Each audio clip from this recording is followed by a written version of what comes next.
Web Rádio Fraternidade. É a Web Rádio Fraternidade, a nossa ferramenta de paz.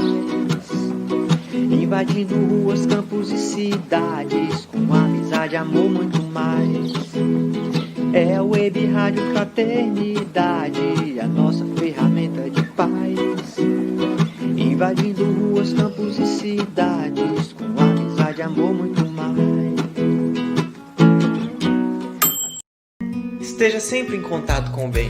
No site e no aplicativo da Web Rádio Fraternidade, você encontra orações diárias, palestras e estudos que te sintonizarão com os ensinos do Cristo.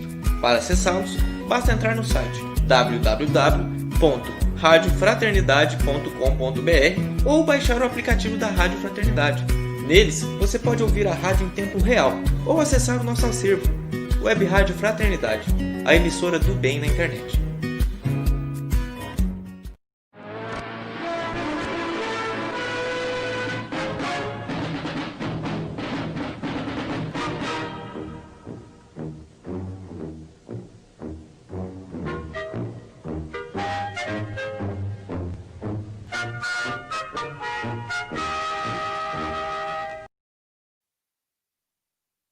Muito boa noite, ouvintes, internautas espalhados pelo Brasil e pelo mundo. É uma alegria ter você aqui conosco. Na vinheta apareceu 23, mas é o número 24 desse Pinga Fogo. Segunda-feira, 21 de setembro de 2020. Muito boa noite, meu querido amigo Jorge Elahá. Boa noite, Rubens. E boa noite para todos os nossos companheiros que estão ligados conosco pelos diversos canais que a nossa live hoje está sendo transmitida. Nesse dia 21 de setembro, início de primavera, dia da árvore, um dia muito especial no nosso calendário. Isso mesmo, nosso agradecimento aos amigos da FEB TV, da Rai TV, da TV7, da TV Secal e os amigos da Web Rádio Amigo Espiritual. Então, meu amigo, primavera tá chegando aqui, eu tô até com a janela ali aberta, porque deu uma refrescada tão boa. Esses dias eu lembrei de você aí em Porto Velho, porque aqui tava quente, rapaz do céu. Aí hoje não, amanheceu bem fresquinho, tá bem gostoso. Mas vamos começar o programa hoje refletindo sobre o quê, Jorge? Hoje eu quero conversar sobre o início da primavera. Quero falar sobre felicidade. É muito comum, e na verdade todos nós estamos atrás da felicidade. O espírito humano busca a felicidade. Esse é o nosso grande objetivo, nosso grande desiderato. A grande questão é o que é, na verdade, essa felicidade que a gente tanto busca. A felicidade, assim em síntese, seria uma sensação de plenitude, de preenchimento das nossas expectativas, de satisfação, de saciedade. Eu me sentir satisfeito com aquilo que eu desejo e com aquilo que eu tenho. Isso seria a conceituação de felicidade, um estado de alma em que você se sente preenchido nas suas expectativas. A grande questão é o que são as minhas expectativas, o que é que eu desejo como expectativa da minha vida. E nesse sentido existem dois grandes braços da felicidade. Um é a felicidade que está apontada para o mundo terreno, a felicidade da terra, a felicidade que as pessoas buscam, focadas naquilo que a terra pode oferecer. O que seria isso? Seria riqueza, fama, poder, dinheiro, saúde, juventude, e todo um conjunto de outras expressões que a vida na Terra pode dar. E muitos de nós depositamos as nossas fichas de felicidade nisso. E esse ideal ele é mais frequente quando nós ignoramos a vida espiritual. Quando nós achamos que a vida terrena é tudo. Quando a gente acha que não tem vida após a morte. Quando a gente acha que não existe nada depois dessa existência carnal, a tendência é transferir toda a felicidade para o mundo terreno. E por isso, nós nos frustramos profundamente, porque nem sempre a gente consegue ter toda a riqueza do mundo, toda a beleza, toda toda a cumplicidade com alguém que nos ame, todo o glamour da vida, toda a juventude, toda a saúde que se deseja. Portanto, quando a gente aposta as nossas fichas na felicidade do mundo, é muito pouco provável que a gente consiga ser efetivamente feliz. Por quê? Porque a Terra não tem condições de dar a nós a felicidade que a gente busca de maneira plena e absoluta. E quando nós, por outro lado, achamos que a vida espiritual é aquilo que seja o mais verdadeiro, a gente transfere essa felicidade para um momento posterior. Passamos a entender a razão do nosso sofrimento, compreendemos o porquê das nossas dificuldades, das nossas lágrimas, bendizemos as dores que a vida nos oferece, interpretando como experiências que nos ajudam a sermos pessoas melhores. E nessa reconceituação de vida, o nosso propósito de felicidade, ele acaba se transferindo, pelo menos em parte, para o mundo espiritual, na expectativa de que a gente consiga realmente ter uma condição de felicidade não focada só nas coisas materiais, mas nos aspectos espirituais também, para que a gente não deseje só aquilo que o mundo possa nos oferecer, mas entender que a felicidade do espírito, ela é muito mais duradoura, porque ela é permanente. E a felicidade do corpo um dia vai passar. Perguntando sobre essa questão aos espíritos, Kardec indagou na questão 922, o que seria a felicidade na condição que o mundo pode oferecer? E os espíritos respondem que são 3 coisas. A primeira, a posse do necessário. Porque se você passa miséria, passa dificuldade, é difícil ser feliz. Mas não precisa ter muito, basta ter a posse do necessário. Essa é a primeira. A segunda, a consciência tranquila, já está tirando um pouquinho o pé da terra. A consciência tranquila tem a ver com a realização das coisas do mundo e das coisas do céu. É você conseguir saber que você realizou todas as suas tarefas humanas e as suas obrigações espirituais. Então, no primeiro, a posse do necessário, nós estamos com os 2 pés na terra. Com a consciência tranquila, tem um pé na terra e um pé no mundo espiritual. Porque a consciência de todos os deveres, daqui e de lá, da família, do trabalho e também os aspectos da lei de Deus. E o terceiro, a fé no futuro, que é totalmente do lado de lá. É essa resposta que os espíritos nos dão e, portanto, se nós estamos buscando a felicidade, não nos abracemos com o materialismo que, infelizmente, não poderá dar para nós a felicidade verdadeira. Descobramos o valor do espírito e aprendamos a nos contentar com o necessário, a cumprir com as nossas obrigações para termos a consciência tranquila e garantirmos paz de espírito com a fé no futuro. Muito bem, Jorge Alahá, obrigado aí por essa fala inicial. E a gente começa, Jorge, ouvintes, internautas, com uma mensagem que chegou para a gente no WhatsApp da rádio. Veja só, Jorge, boa noite, eu me chamo Cláudia, e eu gostaria que o Jorge esclarecesse o seguinte, nos dissesse o seguinte. Meu irmão, que suicidou-se há 2 anos em Belo Horizonte, ele se jogou do 10º andar do edifício que morava. Sabendo-se que ele tinha esquizofrenia, mas ele tinha uma vida ativa, se formou, relacionava com alguns amigos. Ele suicidou-se 3 dias que minha mãe tinha completado 70 anos. Através da doutrina espírita, alguns momentos eu me pergunto como meu irmão virá para a próxima vida? Como muitas sequelas corporais, mentais? É um resgate que minha mãe deveria ter passado? Obrigado pela atenção, a nossa irmã Cláudia. Queria que você comentasse um pouquinho sobre isso, Jorge. Boa noite, Cláudia. E boa noite para a sua mãe também, que certamente deve estar nos ouvindo. Eu vou começar pela sua mãe, começar pelo fim, depois a gente vai para o começo da resposta. Não, para a sua mãe não era uma experiência que ela deveria passar. Porque se nós considerarmos que ela tinha como programação passar por isso, nós vamos ter que entender que então que este ato do seu irmão, ele era um ato programado pela espiritualidade. E isso não é verdade. Ninguém programa a desencarnação por essa via. Portanto, não é razoável nós imaginarmos que essa era uma experiência prevista para acontecer com ela. era uma possibilidade. Então, no cenário das possibilidades que existiam, havia a indicação de que isso poderia acontecer, mas não que obrigatoriamente esse fosse o fato que fosse se dar. Seu irmão toma a decisão por conta do livre-arbítrio, mesclado com a questão da doença dele. Então, em síntese, é assim. Sua mãe, enquanto espírito, sabia da possibilidade. Aceitou que isso pudesse acontecer porque sabia da possibilidade de isso se dar. Mas não era uma programação amarrada, do tipo, ele renasceu para fazer isso e ela renasceu para passar por essa experiência. Não necessariamente as coisas que nos acontecem estão obrigatoriamente amarradas no nosso planejamento.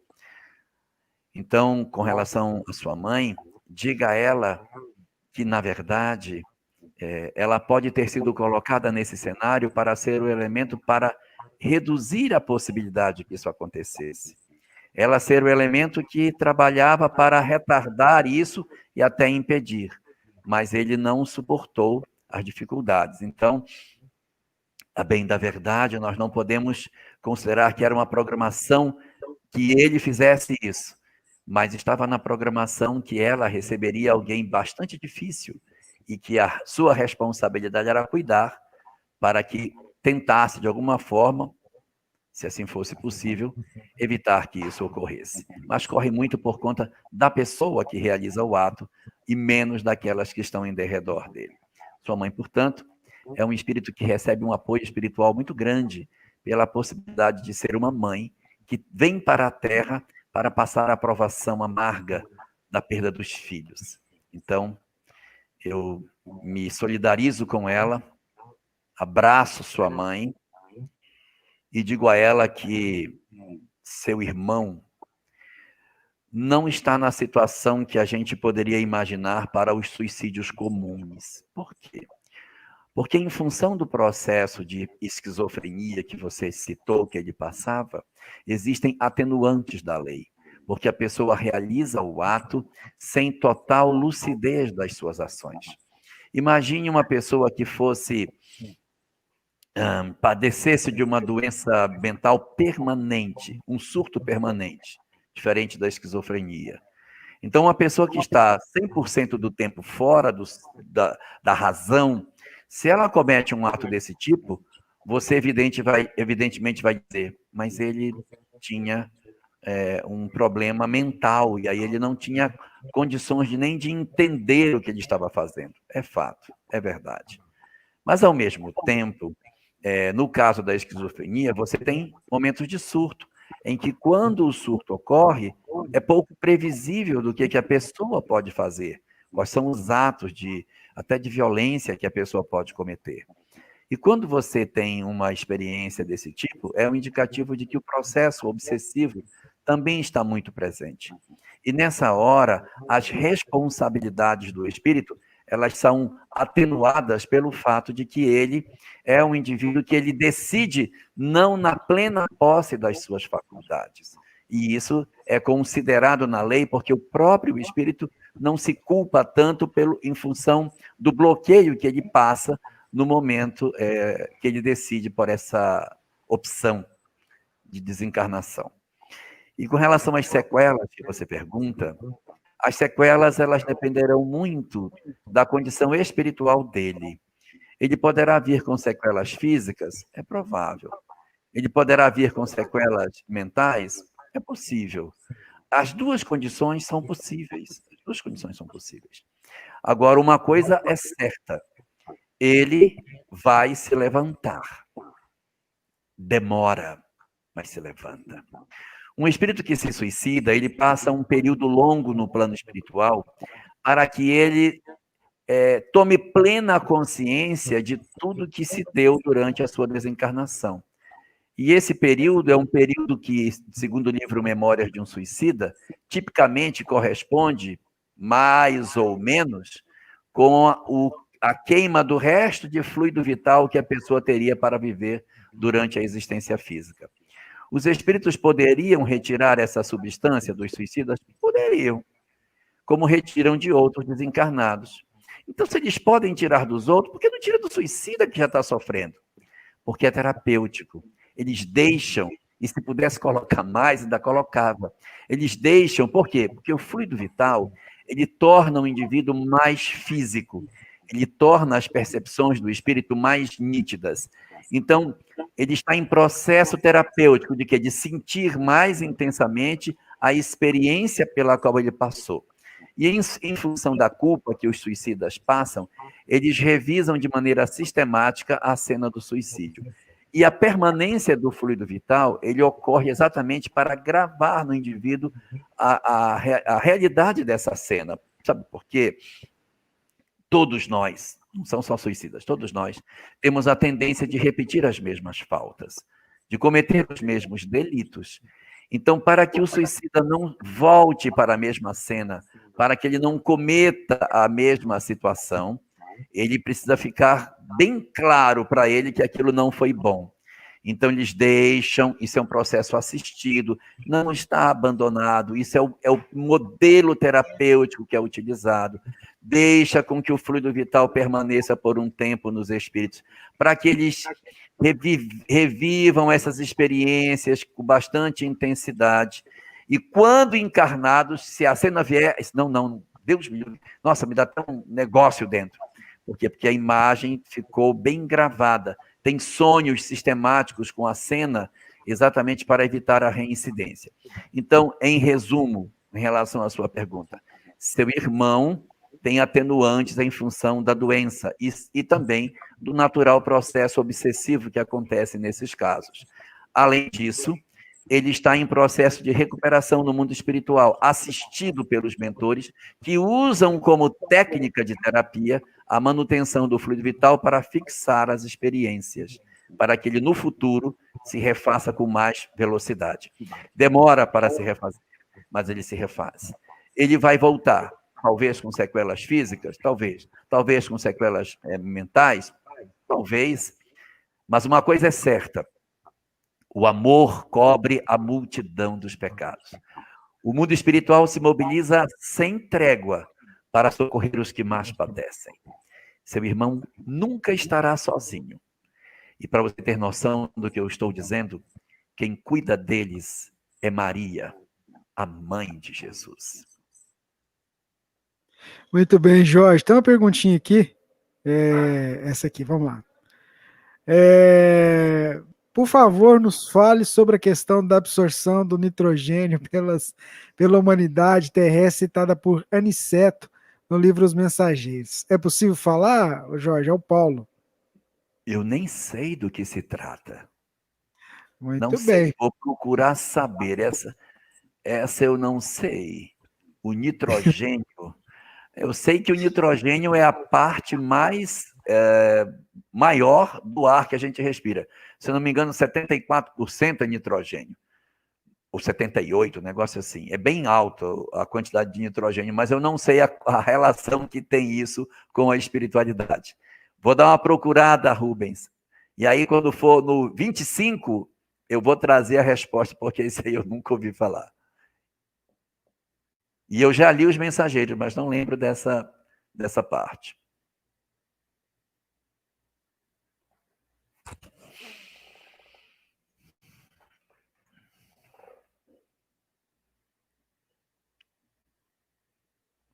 Você está sem áudio.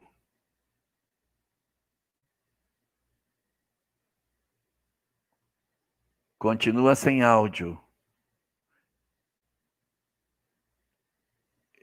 Eu vou ler a pergunta aqui enquanto você organiza. Marlene Forato, de Campinas, pergunta: por favor, fale sobre a parábola do semeador. Gratidão. Bem, a parábola do semeador é uma parábola que está contida no Evangelho de Mateus, no capítulo 13. É ela que inaugura o capítulo 13, e após ela existem mais 6 parábolas. Esse capítulo é só de parábolas, são as 7 parábolas do reino, aonde Jesus vai contar uma parábola atrás da outra, falando o reino dos céus o reino dos céus nas 7 histórias que ele vai contar, e ele abre o cenário com essa primeira parábola, a parábola do semeador. E a parábola do semeador conta uma história que, das 40 parábolas que Jesus contou, somente 2 ele interpretou, ele contou o que ele quis dizer. Foi a parábola do joio e do trigo, que também está na sequência dessas 7 parábolas, e essa, a parábola do semeador. Ela também é uma parábola que Jesus interpreta. Então, nós já temos uma leitura do próprio Cristo dentro dos evangelhos. Logo depois, no capítulo 14, ele faz a análise dessa parábola, em que ele mesmo diz o seguinte: o semeador sai a semear, levando suas sementes. E aí parte das sementes cai na beira do caminho, outra parte não cai na beira do caminho, cai entre as pedras do terreno pedregoso, a terceira cai no meio dos espinhos, e uma quarta cai em terra boa. A que cai no terreno cai na beira do caminho, ela cai num terreno duro, então o passarinho vem e come a semente e leva. A que cai no solo pedregoso até nasce, mas as pedras têm pouca terra, então ela começa a crescer, a raiz não enraiza, fica na borda da terra, então o sol vem, queima, destrói as raízes e a planta morre. O terceiro nasce entre os espinheiros, consegue até sobreviver, mas os espinheiros fazem sombra, abafam, a planta fica mirrada e acaba não produzindo nada. E o que cai na terra boa produz a 30, a 60 e a 100 por 1. Essa é a parábola. Jesus diz o seguinte: a semente é a palavra do reino dos céus. O que cai na beira do caminho é aquele que não recebe a palavra. Ela cai como se uma semente caísse num solo duro, que faz e continua na beira do caminho sem poder penetrar em nada, um solo duro. O pássaro vem e come. Esse pássaro, segundo Jesus, é o maligno, que vem e come a semente e não deixa que o coração do homem deixe aquela mensagem desabrochar. É aquela pessoa que ouve a mensagem, mas não dá a menor atenção a ela, o maligno vem e come aquela semente e ela nem brota. Essa é uma parte de nós. O segundo, que é o terreno pedregoso, é aquele no qual existe areia, ou seja, dá para nascer a semente, ela nasce, mas tem muita pedra. É um coração duro, difícil de perdoar, com muitas dificuldades. Aí então a semente até nasce, mas ela não penetra, as raízes não vão para o fundo do ser. Elas ficam na periferia, só sobre a terra. E quando vem o sol, que Jesus diz que é a dor, o sofrimento, as experiências, queima as raízes, que por não serem profundas, secam e a planta morre e aquela semente não frutifica. Por quê? Porque a mensagem do amor que ele recebeu, ele não conseguiu levar para frente porque o seu coração endurecido não deu chance para que isso acontecesse. O que cai entre os espinheiros é aquele que até tem uma terra boa, mas as preocupações do mundo, o abafamento dos que estão em derredor, o volume de pessoas que impedem com que aquilo prospere, não deixa que a semente frutifique. Então é alguém que recebe a mensagem, até tem a mensagem, mas aquilo não resulta em nada, ele não consegue perdoar, ele não consegue amar, ele não consegue. Não consegue fazer porque não dá. Eu não consigo ter força para mexer o sistema.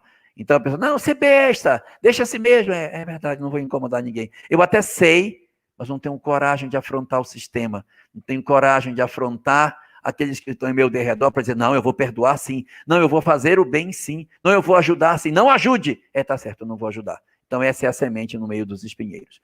Se cai na terra boa, produz a 30%, a 60%, ou a 100%. Produzimos a 30% quando nós só amamos a Deus, ou só amamos ao próximo, ou só amamos a nós mesmos. Produzimos a 60% quando a gente ama a Deus e ao próximo, mas não ama a si mesmo. Ou amamos a nós e ao próximo, mas não ama a Deus. Ou amamos a Deus e a mim mesmo, mas não ama o próximo. E produzimos a 100% quando a gente ama a Deus, ama o próximo e ama a si mesmo, porque nisso está resumida toda a lei e os profetas. Muito bem, está me ouvindo agora? Agora sim. Nós tivemos uma queda de energia aqui. Ainda bem que o No Break segurou aqui um pouquinho. Sério? Sério. Teve uma queda de energia, ficou tudo escuro aqui. Eu falei, quem apagou a luz? Aí eu ouvi o No Break apitando aqui, ainda bem que ele estava. Foi bom, fez um teste. Vamos lá, meu amigo Jorge Alahá, vamos para uma pergunta que chegou aqui. Deixa eu Aham. pegar aqui, ela veio pelo WhatsApp. Cadê? Aqui. A nossa irmã Maria Ferraz, lá de Houston, Texas. Domingo na nossa casa, estudando as provas da pobreza e da riqueza, perguntaram por que Madre Teresa, por exemplo, passou por essa prova da pobreza. As reflexões foram inúmeras e gostaria, se possível, a opinião do Jorge. Mas a pobreza não é um indicativo de evolução ou de não evolução espiritual. Esse fato não está correlacionado com a condição espiritual. Existem pessoas ricas que são evoluídas, e existem pessoas ricas que não são evoluídas. Como existem pessoas pobres que estão por um processo de expiação, não são evoluídos, como existem pessoas pobres que são extremamente evoluídas. Nós temos no Evangelho segundo o Espiritismo, no capítulo 2º, uma mensagem chamada Uma Realeza Terrestre, em que fala de uma mulher que era muito rica e que era um espírito extraordinário. Nós temos a Condessa Paula, que é um caso narrado no livro O Céu e o Inferno, de um espírito feliz, mas que tinha uma condição extraordinária. Nós temos Antoine Cousteau, que também está citado no livro O Céu e o Inferno como sendo espírito feliz, que era muito pobre e era membro da Sociedade Espírita Parisiense. Ele era tão pobre que quando ele desencarnou, o pessoal teve que fazer uma vaquinha para poder comprar um caixão para enterrá-lo, ver se dava uma sepultura. Ele disse, não gastem dinheiro com isso. Pode me jogar em qualquer lugar. Isso aí não... Ele dá uma comunicação no velório, Antoine Cousteau. Um espírito de uma envergadura extraordinária, mas ele era uma alma pobre. E só para fechar, eu quero lembrar que Jesus era muito pobre. E além de ser pobre, ele nasceu escravo, ele viveu como escravo e ele foi crucificado como escravo do Império Romano. Jesus nunca foi um homem livre, porque sua nação estava sob o domínio de outra nação que vendia as pessoas como assim quisesse. Então, Jesus não foi um homem com a liberdade política que a gente pensa que ele poderia ter. Ele era, na verdade, um subjugado do ponto de vista físico do Império Romano, embora fosse o senhor de todas as coisas. Vamos aproveitar uma pergunta do Carlos. Ele faz uma referência, e foi o tema de abertura hoje, que foi sobre a felicidade. O Carlos Tadeu, Jorge, como podemos ser felizes vivendo no mundo de provas e expiações, onde vemos seres humanos e animais sofrendo tantas dores, quer sejam físicas ou morais? Carlos, isso decorre do nosso próprio grau de evolução. Por que estamos na Terra? Porque encarnamos na Terra. Nós encarnamos na Terra basicamente por 3 razões.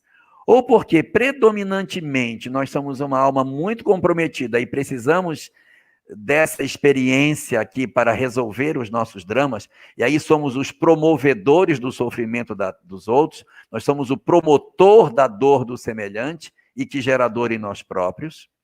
Uma segunda situação, nós somos predominantemente vindo por causa da prova, aí somos espíritos ainda iniciantes, primitivos, sem muita experiência, não temos nem karma ainda, mas estamos aqui para aprender. Ou somos, de maneira muito mais reduzida, um espírito predominantemente em missão, cuja tarefa é realizar o que a gente puder em favor do próximo. Só que nós temos em nós essa mescla de prova, expiação e missão. Alguns têm mais de um, mais de outro, mais de um, mais do outro, cada um de um jeito diferente. E quando o nosso senso moral vai se desenvolvendo, nós vamos percebendo o outro. Quando eu não percebo o outro, digo, estou nem aí para ninguém, quero cuidar de mim, é porque eu estou mais para trás. Eu estou mais na faixa da expiação, estou mais na faixa da prova. Eu tenho menos leitura de missão. Quanto mais eu vou evoluindo e vou compreendendo as coisas, vou me libertando espiritualmente, eu vou tendo mais condição de enfrentar a vida olhando não só para mim, mas para os outros. E vendo a possibilidade de colaborar com os outros. Então, quando a gente desperta e começa a perceber a dor do semelhante, é um excelente indicativo. Nós já estamos percebendo que os outros sofrem. E aí vem a fase final, que é, E o que é que eu posso fazer para, de alguma maneira, contribuir para reduzir o sofrimento dos que padecem? Esse é quando a gente assume efetivamente o comando das nossas vidas e passamos a utilizar o nosso tempo, a nossa disponibilidade, os nossos recursos, as nossas facilidades, os nossos talentos, que citado na parábola dos talentos, em favor dos outros, para multiplicar as nossas potencialidades. Porque quanto mais eu dou, mais se engrandece em mim novas potencialidades que eu não sabia que eu possuía e que eu desenvolvo à medida que eu atuo no bem. Então, como podemos ser felizes nesse mundo? Realizando o que a gente puder para reduzir o sofrimento dos outros. No Livro dos Espíritos, no livro Evangelho segundo o Espiritismo, há um momento em que os espíritos são indagados por Kardec pela seguinte questão. Kardec pergunta: deve-se pôr fim às provas do próximo? Ou seja, eu estou vendo uma pessoa sofrer, eu vou colocar fim na prova dele? Porque vai que a prova dele seja sofrer aquilo. Eu vou lá e ponho fim, aí o cara não espia. Poxa, então não era melhor eu deixar cada um no seu cantinho sofrendo, e aí cada um está curtindo a sua prova e está tudo ótimo? E os espíritos respondem: deve pôr fim às provas do próximo. Mas ele não está passando por uma prova, se eu colocar, não vou interferir? Aí dizem os espíritos: e quem sabe você não é o instrumento que foi colocado pela lei exatamente para que a prova dele terminasse quando encontrasse com você. Nós temos uma possibilidade enorme de realização e a gente pode colocar isso para funcionar. Só que uma última coisa, Carlos, a gente não deve pensar em ser a solução para o mundo, senão a gente enlouquece. A gente escolhe um grupo pequeno, atua, constrói, ajuda, porque é assim que a gente se dedica, a gente tem que ter entrega às pessoas. A gente não é medido pelo muito que faz, mas pela intensidade do amor que a gente sente.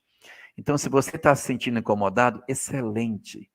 Comece um trabalho que possa ajudar um grupo pequeno que seja, ajudando poucas famílias, um trabalho individual, para que você se sinta diretamente comprometido, ou um trabalho institucional, feito por uma instituição, uma casa espírita ou qualquer outra instituição que realiza uma tarefa no bem. Mas faça, porque vai lhe realizar muito você sentir que você está dando a sua contribuição para melhorar o mundo. A gente talvez não vai conseguir resolver o problema de todos, mas pode resolver o problema de alguns. Existe uma história que fala sobre isso, de um homem que vinha passeando de manhã cedo na praia e tinha uma outra pessoa jogando estrelas no mar de volta. A onda tinha trazido e tinha milhares de estrelas do mar na beira da praia. E ele pegava a estrela do mar e jogava de volta. Pegava outra estrela do mar, jogava de volta. E o mar e a areia da praia imensa, cheia de areias, cheia de estrelas do mar. E esse que vinha caminhando olhou o rapaz e disse: o que você está fazendo? Estou devolvendo as estrelas do mar para o mar. Mas você está vendo que o seu trabalho não vai fazer diferença nenhuma? São milhares de estrelas do mar aqui. Por mais que você jogue, amanhã vai entrar mais um monte. O seu trabalho não vai ser para nada. Por que você está fazendo isso? E se abaixa, pega mais uma estrela, joga para dentro do mar e diz: mas para essa estrela fez diferença. Pense nisso. Muito bem. Tem uma pergunta que chegou para a gente aqui, aliás, para você, né?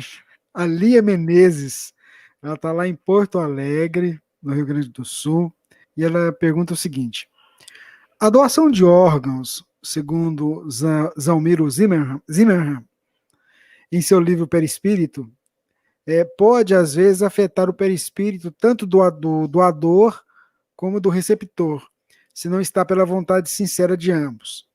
Sabendo-se que o doador deve ser mantido vivo, ligado a máquinas para a retirada de seus órgãos, como fica este momento de desprendimento dos laços no instante do desligamento destas máquinas? Não estaríamos interferindo nos planos reencarnatórios firmados por nós mesmos? A nossa irmã Lia Menezes, lá de Porto Alegre. Boa noite, Lia. É verdade. A pessoa precisa estar com a vida orgânica funcionando para que você faça a retirada dos órgãos. Mas essa vida não é mais a vida espiritual.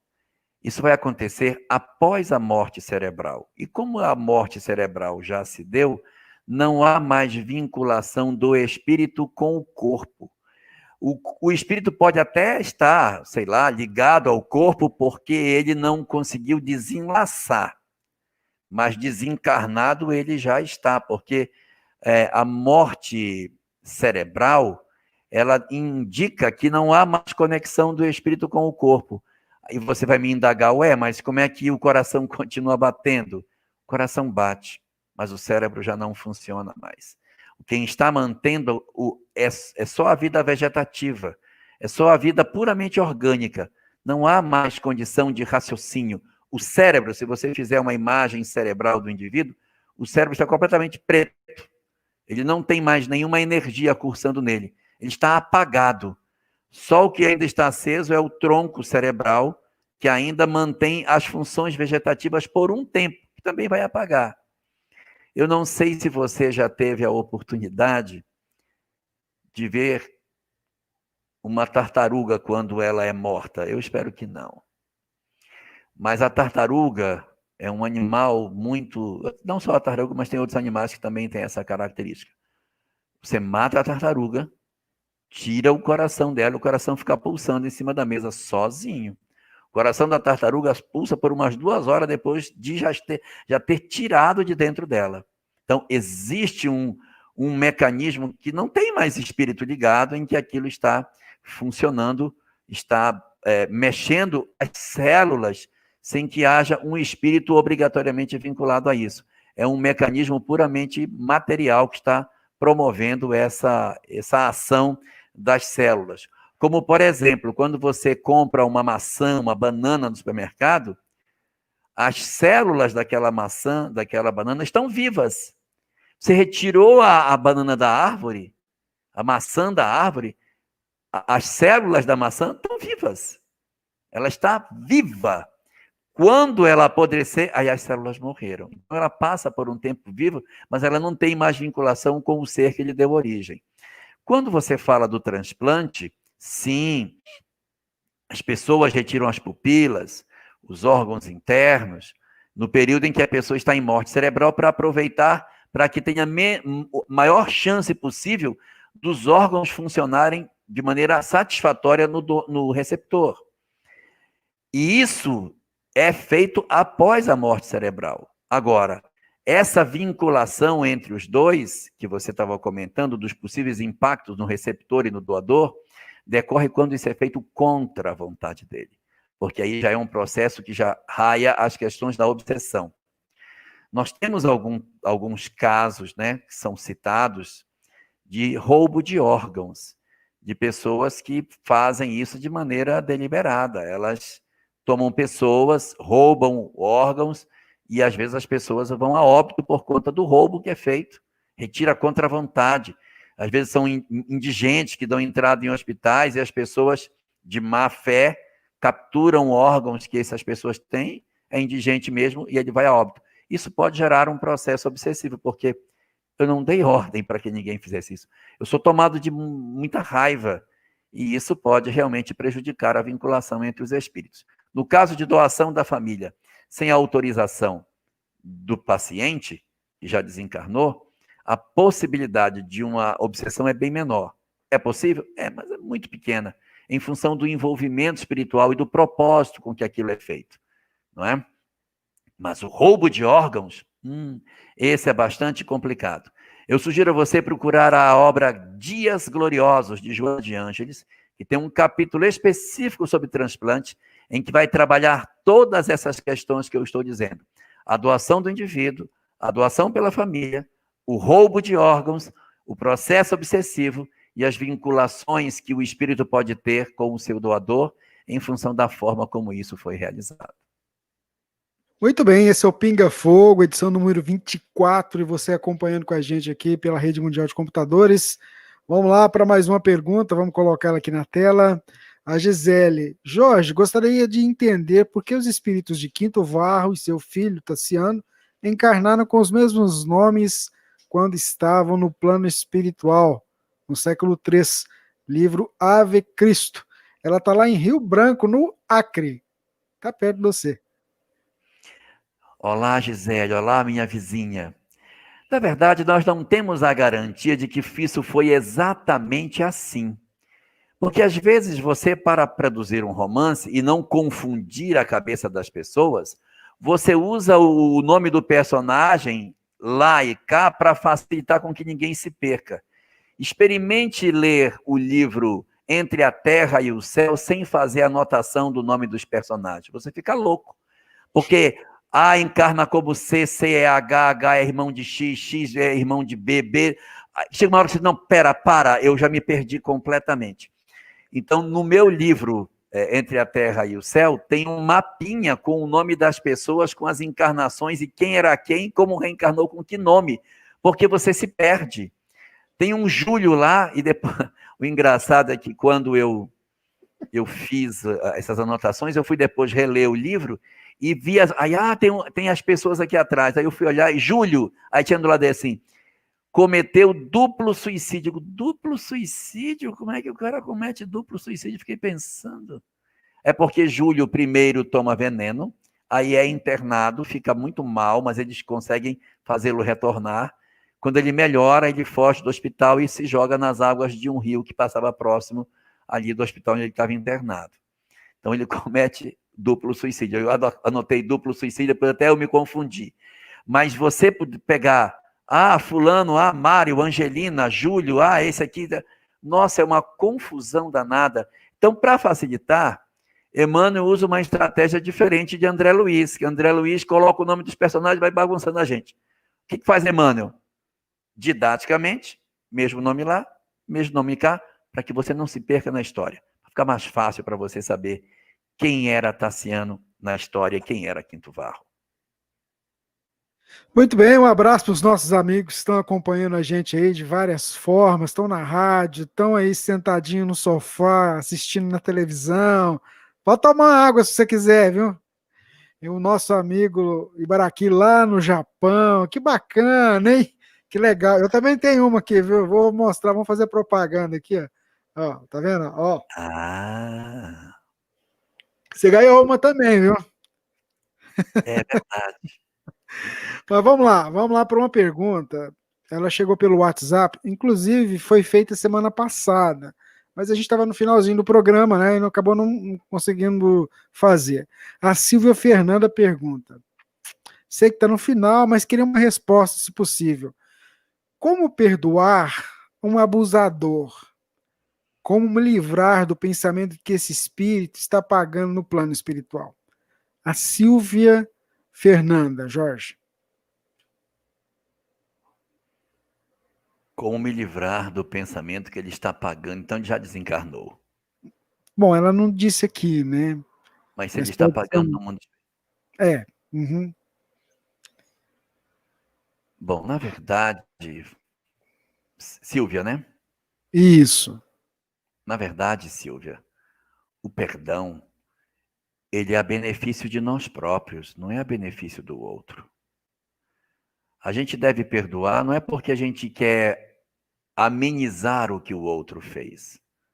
É porque nós queremos desligar a nossa história da dele. Quando a gente não perdoa, a gente prossegue a vida levando essa pessoa dentro de nós. E isso não é bom.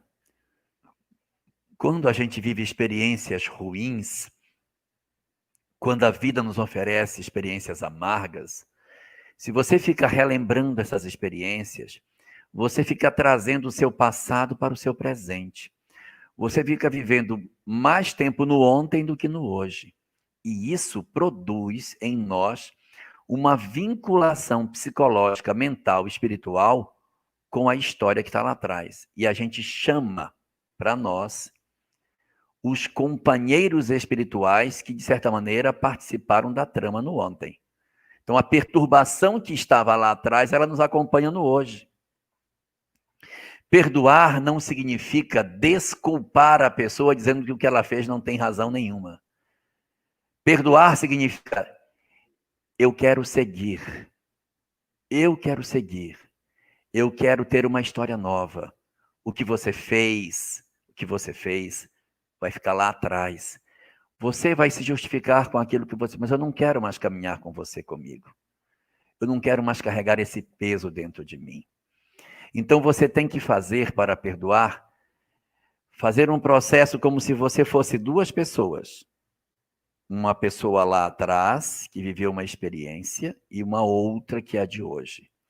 Você vai ter que olhar a história que aconteceu como se você visse uma terceira pessoa passando por ela. E dizer: hoje, eu sou uma outra pessoa. A pessoa que eu sou hoje, ela tem recursos extraordinários porque ela quer ser feliz. E ela tem condição de ser feliz. E enquanto carregar a nódoa daquilo que foi feito, ela vai ter dificuldade de avançar. Então, para que você possa crescer, se desenvolver e avançar espiritualmente, você precisa passar por esse processo de desligamento da sua história em relação à história do outro. Para que você olhe para isso como se não fosse seu. É muito importante que você faça esse fenômeno do chamado perdão, entendendo que você não está dizendo: não, o que aconteceu não é nada, vamos colocar uma pedra em cima disso. Não, isso aconteceu. Só que aconteceu lá atrás, não aconteceu agora. Eu sou outra pessoa. A pessoa de hoje não vai mais ser afetada por isso, porque a pessoa que fez o que fez vai responder para a lei daquilo que ela fez. A lei de Deus se encarregará dele. Eu não preciso manchar as minhas mãos. Eu não preciso contaminar a minha história, porque o que fazemos? A lei se encarrega de quem age de maneira equivocada. Eu não sou o artífice da lei. Nós não somos os julgadores e os condenadores, não somos. Então a gente deixa que a lei cuide e a gente perdoa para que a gente desacople. Perdoar no sentido de dizer: não quero mais essa história comigo. Eu mereço uma história melhor. O que ele fez não foi contra mim. O que ele fez foi contra ele próprio. Eu vou seguir. Eu vou cicatrizar as minhas feridas e vou viver uma nova história para frente. Porque eu tenho condições de me cicatrizar e de seguir. Ele vai ficar com as histórias que ele tem. Então a gente vai fazendo um trabalho de ressignificação do que essa história foi. Eu sei que é muito doloroso, que é muito amargo, mas a gente precisa fazer isso para o nosso próprio bem. Senão você carrega para toda a sua vida afetiva as feridas que foram abertas lá atrás. Você tem direito de ser feliz. Não pode ficar carregando um cadáver de uma história que você não precisa levar para frente. Entenda que você é outra pessoa. Entenda que o que ele fez, ele está entregue à lei. E ele vai estar entregue à sua própria consciência. E você tem que ter o direito de ser feliz numa nova história. Demora. Mas é um exercício progressivo que precisa ser feito para que você se liberte disso. Se ele já desencarnou, essa talvez seja a melhor forma da gente trabalhar. Muito bem. Tem uma outra pergunta aqui, Jorge. O Henrique Assis. Nós vamos colocá-la aqui na tela. Ele é de Belo Horizonte, aqui em Minas Gerais. Podemos afirmar que os espíritos encarnados que sofreram como escravos ou judeus nos campos de concentração estavam saldando débitos passados? Todas as experiências que nós atravessamos na Terra podem ser de 3 tipos: prova, expiação ou missão. Exceção feita para a doença mental, que é sempre expiação. Se alguém atravessa um processo de escravidão, pode ser por 3 razões. Pode ser uma expiação? Sim, pode. Pode ser um processo de expiação. Pode ser um processo de prova? Pode. Espíritos iniciantes que caem numa experiência dessa sem que tenham um karma anterior. Eles podem ter passado por um processo de prova. Pode ser missão? Pode.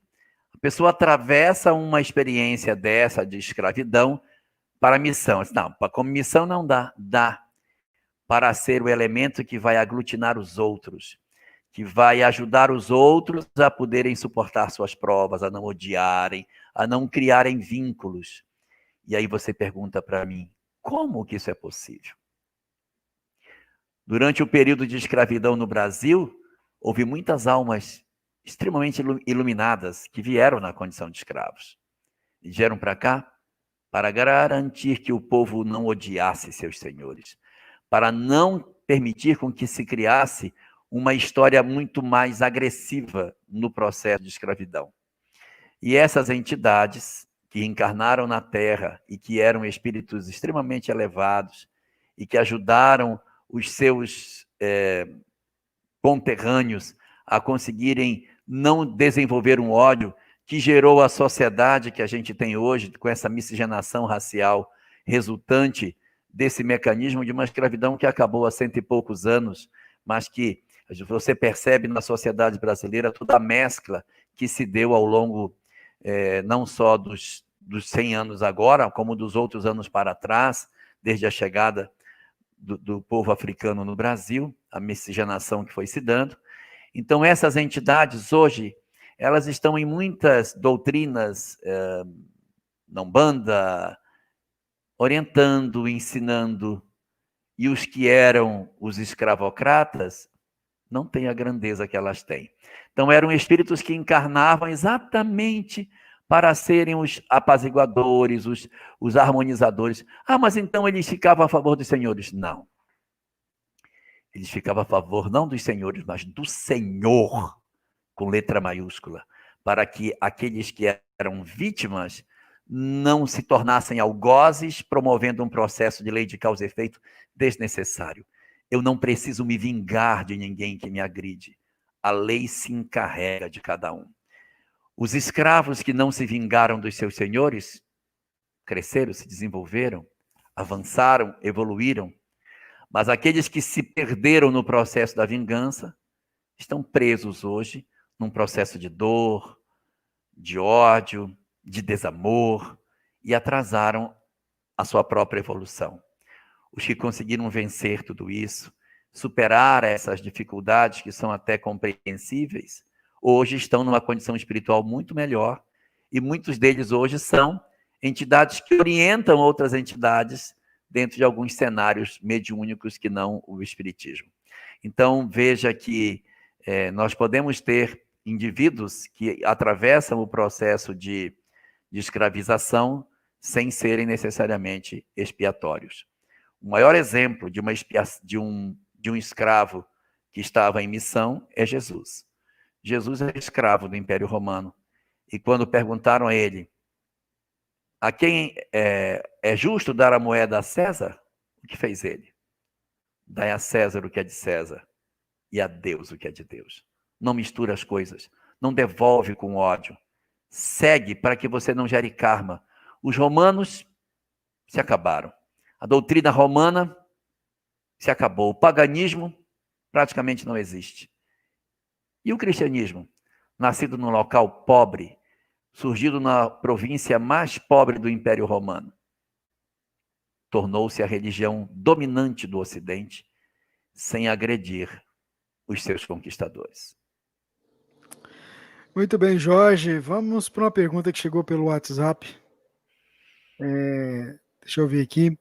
O João Bené pergunta assim: boa noite a todos. Elahá, a água fluidificada pode ficar na geladeira? Pode ficar da geladeira. Pode.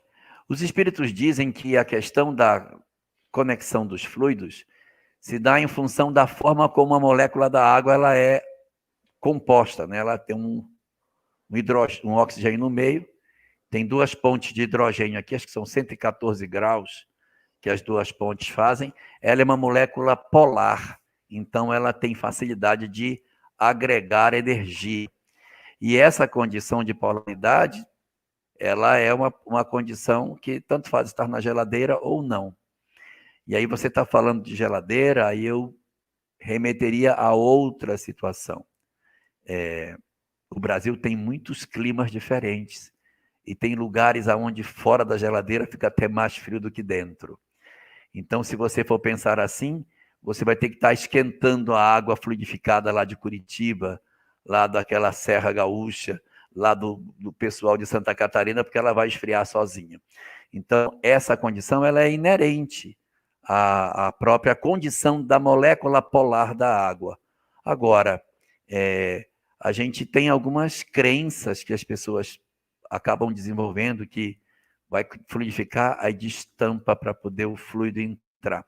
O fluido não entra pelo gargalo da garrafa. Ele penetra o vidro e ele vai e preenche as moléculas com as energias. Então, destampada, tampada dentro do saco plástico, isso não é o principal problema. A principal questão é a gente efetivamente garantir a boa magnetização dela e o consumo de maneira que a gente possa fazer uso das energias que nela estão depositadas. E não só é só a água, viu? Tudo se magnetiza, tudo. A questão é que a água, pela condição de polaridade da molécula, é um excelente vetor para absorver energias. Muito bem. Vamos aqui a Maísa Monteiro pergunta: boa noite, como o Espiritismo explica o comportamento psicopata? Bem, os psicopatas, Maísa, eles são mais numerosos do que você imagina. De 1 a 3% da população da Terra é psicopata, em graus maiores ou menores. Apenas 30% deles se voltam para o crime. A maior parte dos psicopatas estão nas empresas, conspirando, derrubando pessoas para subir, derrubando pessoas de seus postos, conspirando para que as pessoas não consigam prosperar, usando de todo tipo de argumento para isso. Estão, às vezes, nos meios religiosos, explorando seus fiéis. E estão também nos ambientes políticos, também explorando aqueles que, de certa maneira, acreditam nos seus ideais. Eles mentem com realismo, agem de forma que, por terem uma inteligência superior, mentem o tempo todo, eles não têm sentimento, não conseguem perceber como é que as pessoas têm sentimentalismo.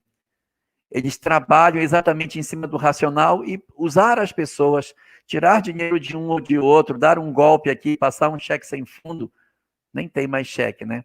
Mas dar um golpe nas pessoas é normal, porque é meu interesse, então eu vou lá e manipulo as pessoas. Isso é um desvio da alma. É um desvio da alma. E aí você diz, mas como que o Espiritismo explica isso? São determinadas deformidades que os espíritos desenvolvem como instrumentos de defesa.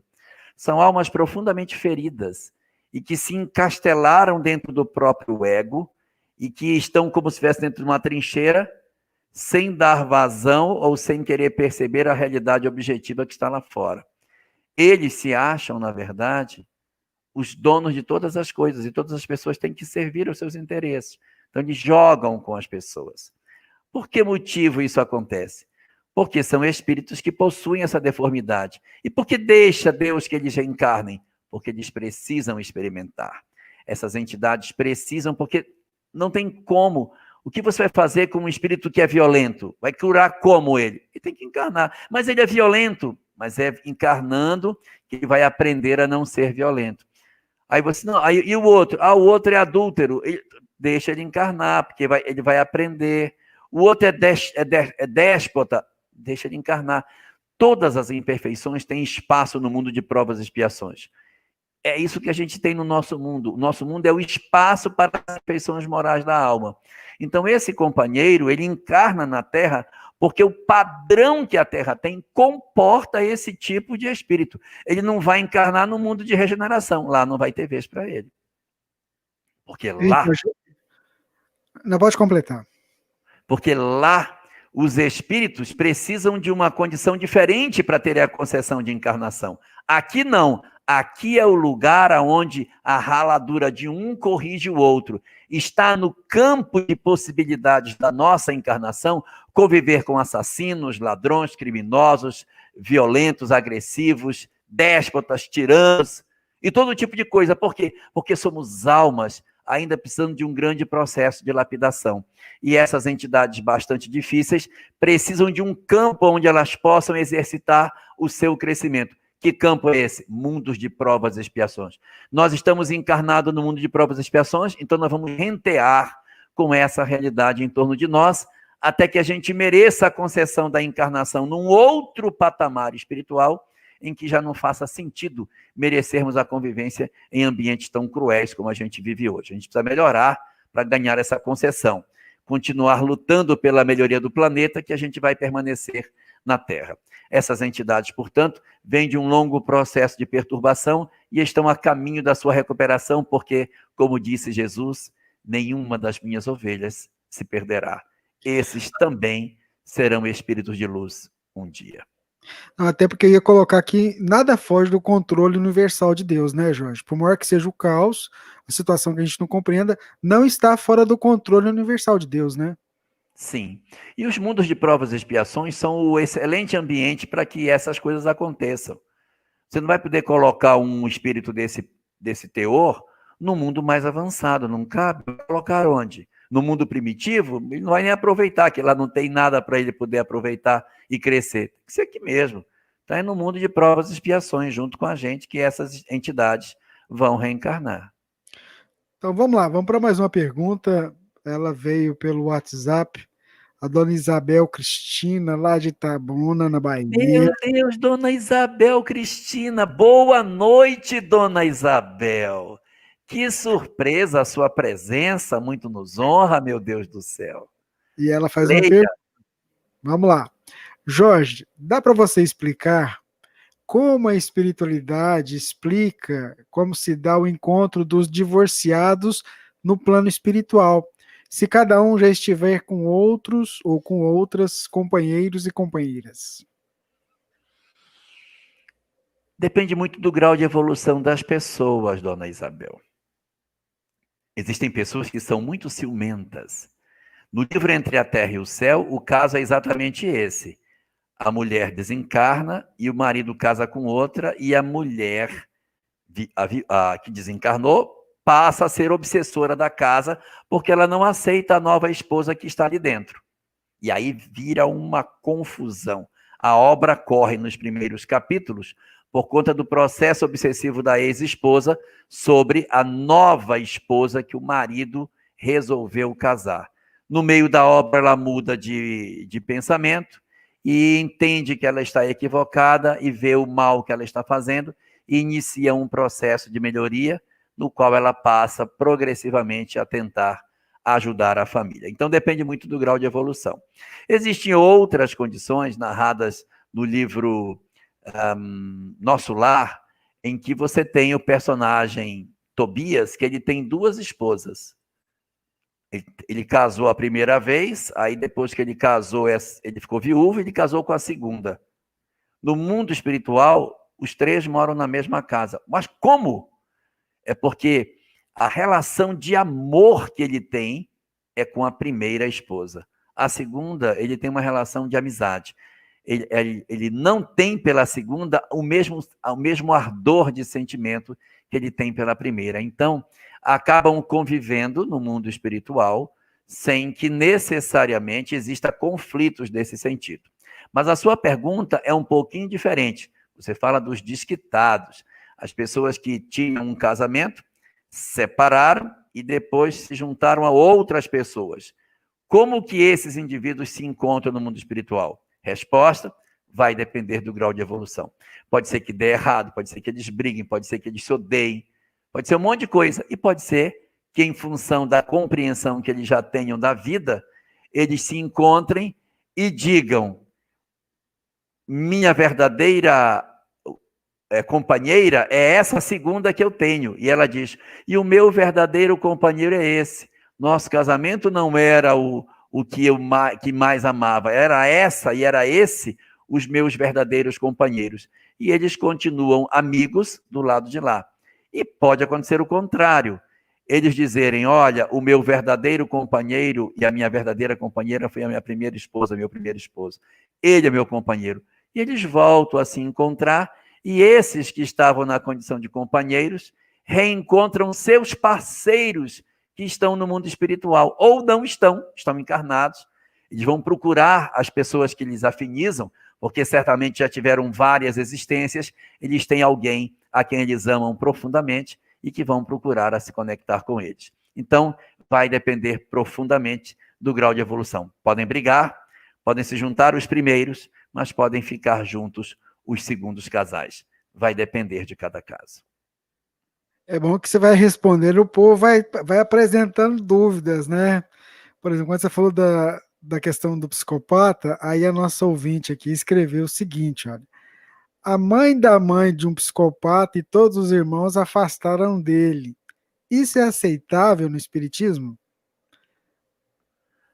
A mãe da mãe. A mãe da mãe de um psicopata, digo, a mãe, ela corrigiu aqui agora, digo, a mãe de um psicopata e todos os irmãos afastaram dele. Isso é aceitável no espiritismo? Depende do que significa esse afastamento. Porque existem circunstâncias que a própria psicologia nos aponta que você tem dificuldade de conviver. Existe um tipo de personalidade chamada personalidade narcisista. É aquele que manipula você, te explora, aí quando você diz, chega, eu não aguento mais, me desculpa, eu prometo que eu não faço mais, pede perdão, chora. Aí você, tá bom, vou te perdoar. Aí ele se aproxima de novo. Então ele fica explorando até o limite que você suporta e ele vai tomando os espaços, ele vai se apropriando de tudo que você pode oferecer a ele. Na hora que você reage, ele recua. Aí você descansa porque ele vem chegando de volta. É uma personalidade chamada narcisista. Na internet, tem no YouTube uma série de vídeos sobre pessoas narcisistas, que tem sido muito estudada recentemente pelos psicólogos. Tem uns psicólogos norte-americanos que fazem um trabalho muito bom, uns vídeos interessantes dos bonequinhos que se movem e tal, sobre pessoas narcisistas. E no caso das pessoas que são psicopatas, elas podem ser consideradas dentro desse cenário, porque elas não se interessam pela dor do outro. Os narcisistas são assim. Eles não se comovem com a dor do outro. Não, eu vou tirar o ar-condicionado do seu quarto e vou levar para o meu, porque eu estou sentindo calor. E ele tira e leva para o dele, e deixa os pais sem ar, porque ele diz, não, mas eu preciso mais, eu preciso mais. Vocês conseguem viver sem ar, eu não, eu não consigo, vocês conseguem dormir sem, eu não consigo, então eu vou levar. E tira o ar e leva para o quarto dele. Coisas do gênero. Então, o narcisista ele tem muito essa característica. E existem circunstâncias nas quais a família entende que não é possível a convivência. Então, no caso específico aí do psicopata, tem vezes que essa pessoa já deu golpe, já enganou, já trapaceou, já feriu todo mundo da casa, porque o psicopata ele não é agressivo, ele é ardiloso. Ele não bate em ninguém, ele não é agressivo. Ele vai só retirando o que as pessoas têm, ele explora, tira dinheiro de um, tira dinheiro do outro, dá um desfalque na praça e a pessoa vem cobrar, a mãe passa vergonha, pai passa vergonha. Então fica jogando com as pessoas, manipulando as pessoas. E às vezes entram pelo crime também, é possível de entrar. Começa a fazer muitos desfalques e acaba pisando além daquilo que seria o esperado e entra na questão do crime, né, no 171, estelionato, coisa parecida. Resultado, essas pessoas, elas podem realmente apresentar uma característica em que a própria família diz, para salvar a todos nós precisamos nos distanciar dele, porque se ele ficar aqui, ele compromete a harmonia do grupo familiar como um todo. Minha mãe não vai ter saúde, meu pai já é hipertenso, os irmãos vão brigar e vão bater nele, então, a benefício de um mal menor, é melhor que ele se afaste. Mas a gente se afasta sem romper. Não pode dizer, você nunca mais apareça aqui, você risque o nosso nome da sua agenda. Não. Você se preserva, diz, não, meu irmão, você recebe, mas fica sempre atento para não deixar a pessoa se aproximar demais. Mas se você romper o laço por definitivo, você pode correr o risco de estar exercitando o desamor, que não é interessante. Então, a benefício do grupo familiar, reúne e manda a real para ele. Olha, nós não podemos mais conviver com isso aqui. É uma decisão do grupo, não é uma coisa feita às escondidas. Mano, não dá mais. Situação, você deixa minha mãe assim, você fez isso, você não vai poder mais ficar aqui. Nós amamos você, mas desse jeito não dá. A gente vai manter a nossa relação, você pode vir aqui e tal, mas infelizmente não vai dar. Então você afasta sem cortar. Você apenas distende o fio e mantém a vigilância sobre as possíveis investidas que o narcisista ou que o psicopata possa fazer para destruir de alguma forma a felicidade de alguém. Muito bem, esse é o Pinga Fogo, edição número 24, nesta segunda-feira, dia 21 de setembro de 2020. Vamos lá para mais uma pergunta, deixa eu pegar ela aqui. Elahá, os animais e seres humanos provindos de clonagem em laboratório possuem espíritos, ou espírito? Alzirinha Pacini, lá de Machado, aqui em Minas Gerais. Boa noite, Alzirinha. Repare, não há possibilidade de um corpo ser organizado da forma como ele é, se não existir alguém orientando a multiplicação celular.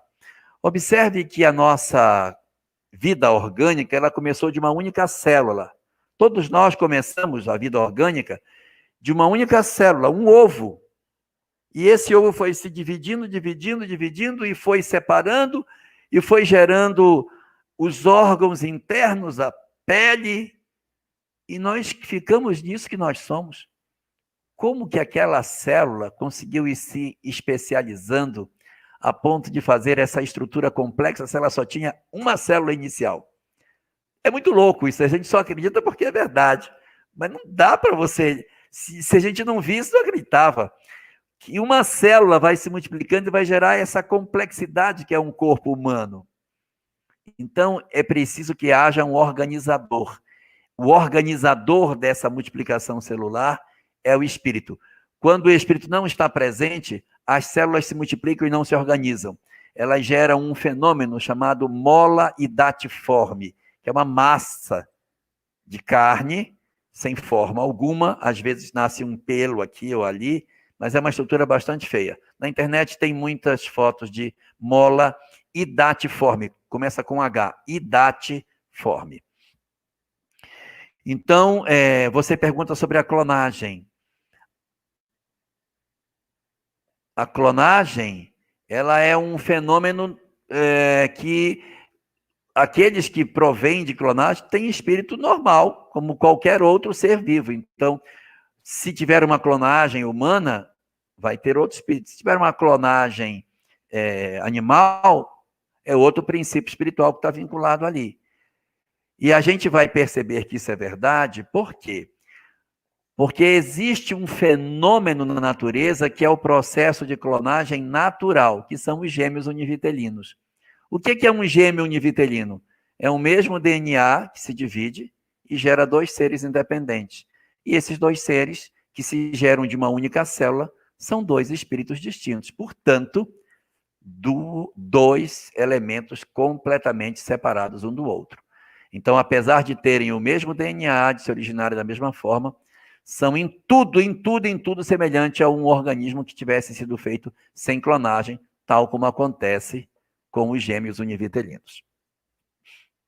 Bom, vamos responder uma pergunta que chegou para a gente do Instagram, a Vitória Costa. Como trabalhar o controle da mediunidade de comunicação com os irmãos espirituais que nos circundam? Como distinguir o que é meu pensamento da fala deles? Como distinguir espírito obsessor que atrapalha, me deixando confusa com os amigos espirituais de luz? A Vitória Costa, que está acompanhando a gente lá no Instagram, que a gente está transmitindo para lá também hoje. Certo. Eu até me assustei, eu não sabia que tinha pelo Instagram. Ué, Instagram? Primeira vez. Nós também estamos fazendo aqui hoje. O ideal é que a gente trabalhe a questão da mediunidade dentro de um grupo espírita. Por quê? Porque dentro do grupo espírita você vai ter duas ferramentas importantíssimas. Primeiro, o estudo teórico, que vai antecipar a todo o trabalho mediúnico. A gente vai passar 2, 3 anos estudando só mediunidade, para que a gente consiga compreender melhor onde nós estamos trabalhando, com que com que leis nós vamos trabalhar, que são as leis da mediunidade. E a segunda ferramenta é o próprio grupo, que vai nos ajudar, com a experiência dos mais antigos, a entender determinados mecanismos. Então, quando você pergunta como fazer para que eu consiga melhor dominar e desenvolver a minha mediunidade, participando de um grupo mediúnico, de uma casa espírita séria, onde os orientadores do grupo vão conseguir, através das diversas obras que são estudadas na formação dos médiuns, encontrar as respostas para as nossas indagações. E é nesse exercício que a gente vai ganhando essa convicção, essa serenidade que às vezes nos falta. E é a experiência que vai fazer isso conosco. A gente, no começo, tem muita dúvida: isso é meu ou isso é dos espíritos? Será que isso é meu mesmo? E aí você fica naquela incerteza se isso é verdadeiramente meu ou não é. No livro Opinião Espírita tem uma mensagem lá, onde André Luiz oferece 20 elementos para que você consiga saber se a comunicação é sua ou se ela não era. Ele vai perguntando: o conteúdo que você recebeu, você tinha conhecimento prévio? Não, não tinha. Então não pode ser seu. Você tinha. Então ele vai citando várias coisas para você dizer: realmente não é meu mesmo isso aí, ó. Que eu não estava pensando assim, eu não penso desse jeito, eu não acho que seja assim. E ele vai trazendo vários elementos para ajudar a gente a definir. Então, para a primeira parte da sua pergunta, participar de um grupo mediúnico sério, onde você vai ter o estudo preliminar e depois o grupo para ajudar você. Com relação a como você fazer para identificar se é seu ou se não é seu, procure o exercício da mediunidade, que vai lhe dar essa convicção, e procure a obra Opinião Espírita, que lá você vai encontrar um capítulo que fala como identificar a comunicação mediúnica que procede de um espírito, mesmo sendo consciente. Como é que eu vou saber o que é meu, o que é anímico e o que efetivamente é de uma entidade que está realmente vinculada a mim? E com relação à questão da obsessão, da perturbação, não existe outro antídoto para a questão da obsessão que não seja o amor. É o último capítulo da obra de Sueli Caldas e Schubert, que fala sobre obsessão e desobsessão. O último capítulo é O Antídoto. E lá ela inicia o capítulo dizendo: sim, o amor é o único antídoto para esse mal que graça de maneira tão avassaladora a obsessão. Somente quando os corações forem capazes de amar sem reservas, afugentando as dores e aí ela vai seguindo no texto, apresentando que é o amor que nos blinda contra o processo da obsessão. Enquanto tivermos mágoa, ódio, inveja e sentimentos negativos, nós estaremos expostos a um processo de obsessão. Então aí vem a disciplina de cada um de nós, a transformação moral, a atenção efetiva para os nossos atos, para impedir ou pelo menos minimizar a ação dos obsessores que possam perturbar as nossas vidas. Esse é o roteiro que a gente pode seguir para garantir uma maior serenidade e o exercício de uma tarefa tão bonita como a mediunidade. Aproveite a chance que Deus lhe concedeu e se entregue ao trabalho. Existem entidades demais precisando de socorro. Existem muitos que precisariam disso. E a mediunidade às vezes nos é dada não só para socorrer os que padecem, mas para que a gente veja a realidade espiritual. E quando alguma prova muito forte chegar até nós, nós não tenhamos dúvida de que o espiritual existe. Tem vezes que a mediunidade nos vem para que nós saibamos corrigir as nossas faltas, para que nós tenhamos força para atravessar as provas, porque temos convicção do mundo espiritual, da obsessão, da perturbação e do que os espíritos podem fazer nas nossas vidas. Os que não são médiuns não contam com esse recurso. E quando as provas amargas chegam, eles às vezes têm dúvidas se verdadeiramente isso procede do mundo espiritual. Então aproveite essa luz que foi colocada no seu caminho, se entregue a esse trabalho, socorra os que você puder socorrer e leia a vida pelo lado do espírito. Aprenda a ler as suas provas, entendendo que Deus, O soberano Senhor de todas as coisas lhe deu essa faculdade para que você consiga ler o mundo que a gente vive com os olhos do Espírito e não se perder nas curvas que a vida faz, trazendo provas amargas que os que desconhecem a vida espiritual são capazes de tombar. Muito bem. Jorge, se quiser tomar uma aguinha aí, deixa eu só fazer um anúncio aqui que nós vamos ter no final de semana, a 4ª Conferência Espírita Catarinense.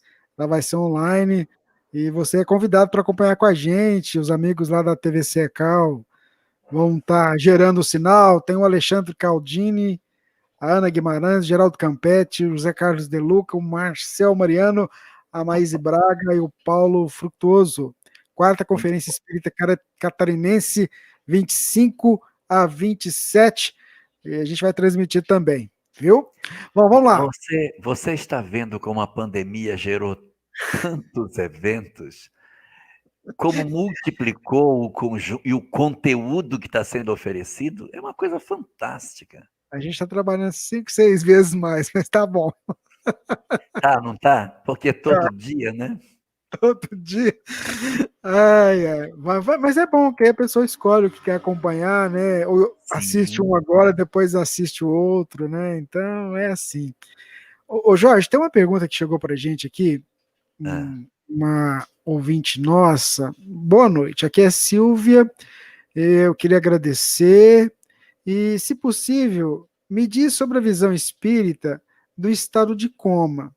Uma amiga querida fixou por mais de 30 dias, ou ficou por mais de 30 dias internadas e teve 2 paradas cardíacas, mas não voltou do coma. Ela respira sem aparelhos, mas sem reações neurológicas e sem morte cerebral. Pode-se dizer que é uma aprovação? É a Silvia que está perguntando.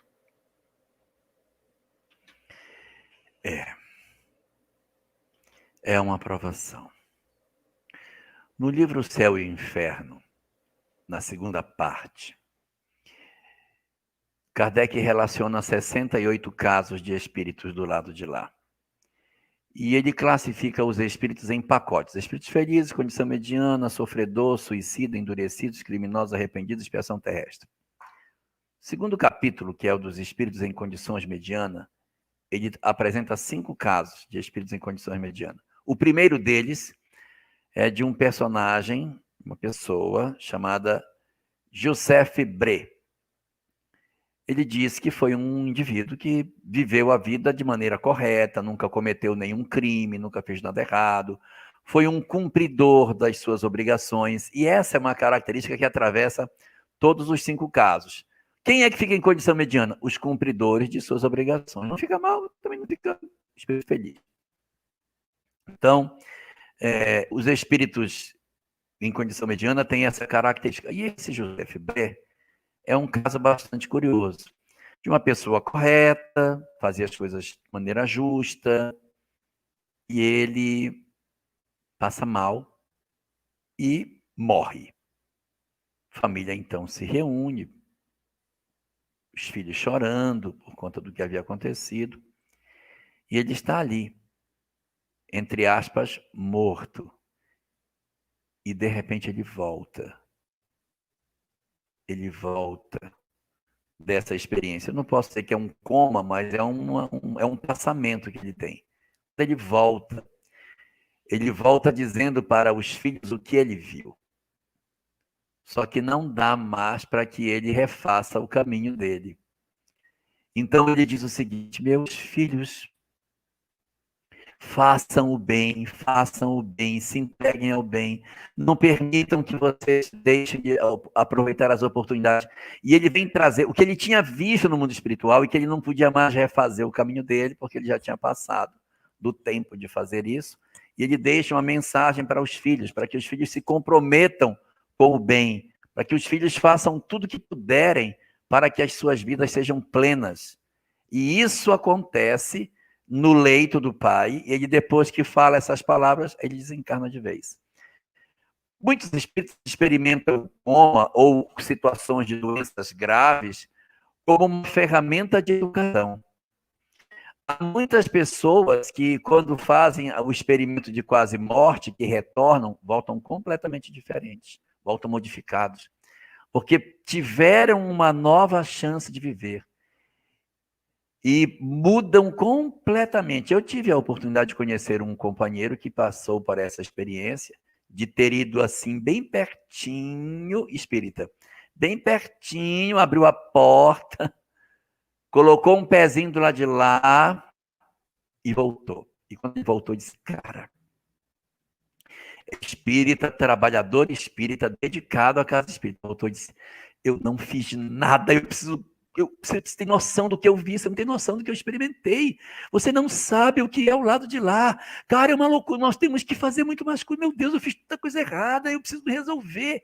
Aí eu disse, mas resolver o quê? É dentro, é dentro, é dentro, é dentro. Ele dizendo que não é fazer de construir coisas. Ele diz, é dentro, é dentro. Eu preciso resolver dentro, cara. Não tem ninguém que possa fazer, só eu. Eu preciso resolver minhas coisas. Meu tempo está acabando, meu tempo está acabando. Meu Deus, meu Deus. E é um trabalhador espírita, mas dizendo que ele teria questões em aberto dentro dele que não foram resolvidas. E esse companheiro passou por um período bastante complicado, mas voltou. Então, nada garante que essa sua amiga não esteja pela mesma circunstância. O corpo está em coma, mas o espírito não está em coma. O espírito está experimentando coisas que podem ser, letra A, uma preparação para a desencarnação, letra B, uma reflexão sobre o que fez para que volte em condições melhores para poder conceder aos indivíduos a possibilidade de que ele possa fazer o caminho que ainda não fez. E há uma terceira situação, na qual a pessoa está, na verdade, não digo se preparando para desencarnar, mas se preparando no processo de coma para conceder na volta o perdão para quem não deu. Às vezes, a pessoa está aguardando a chegada de alguém que vai aparecer. Isso acontece muito. A pessoa vai para desencarnar, mas não desencarna, está esperando o filho chegar. Aí o filho chega, pai, tudo bem? Meu filho, quero lhe pedir desculpa. Ou o pai pede desculpa, ou o filho pede desculpa. Às vezes o pai está em coma, o filho chega, pai, quero lhe pedir perdão pelo que eu fiz. E beija a mão do pai, o pai está em coma. Mas o espírito está ali num processo de, mesmo sem retornar, conceder e receber as impressões que ele precisa para que ele consiga desencarnar em paz. Então, 3 condições. Preparar, porque não está aceitando ir, ajeitar melhor para que a pessoa vá, está resistindo a ir.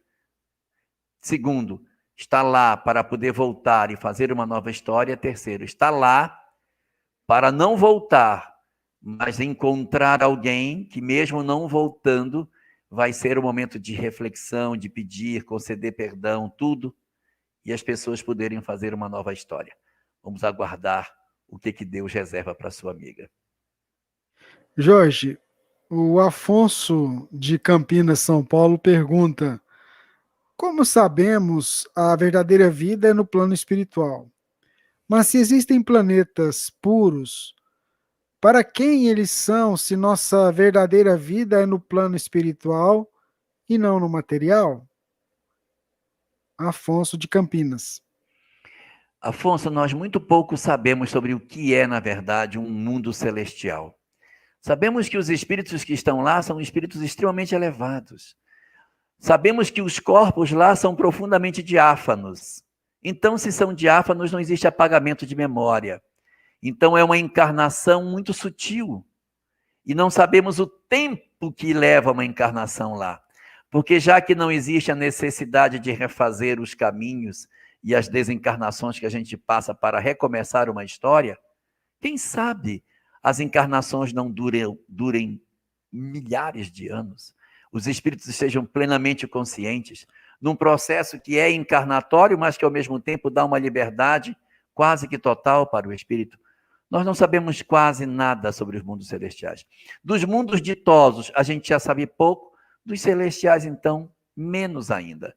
Então, a gente está agora começando a entender os mundos de regeneração, que não são tão distantes de nós como a gente pensava que fosse.